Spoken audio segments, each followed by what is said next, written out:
కనీసం రోడ్డు మీదకి వెళ్ళి జోలు అట్టుకున్న మా మాకు చూసిన నాయకులు లేరు. ఇవాళ మేము రోడ్డు ఎక్కామంటే కారణం ఈ ప్రభుత్వం కదా. మాకు మాత్రం ఆకులు బాధలు లేవా?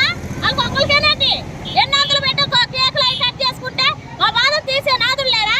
ఈ ప్రభుత్వం ఎంతవరకు వాళ్ళ హ్యాపీనెస్ వాళ్ళ సుఖం వాళ్ళే చూసుకుంటున్నారు తప్ప అంగన్వాడీ ఇవాళ పుట్టిందా? ఈ సీఎం గారు పుట్టినప్పటికే ఈ అంగన్వాడీ పుట్టింది కదా. మరి అప్పుడు ఈ అంగన్వాడీ వాళ్ళ బాధ వినొద్దా? మేము ఓటేయకుండా గెలిచాడు ఆయన. మేము ఓటేసి గెలిపిస్తేనే ఈ రోజులో ఆయన ముఖ్యమంత్రి అయ్యాడు. అటువంటి అప్పుడు మా ఆవేదన మా ఆక్రందన ఎందుకు వినిపించుకోపోవాలి? ఈరోజు పుట్టినరోజు ఎప్పుడు జరుపుకుంటున్నాం దినాలు.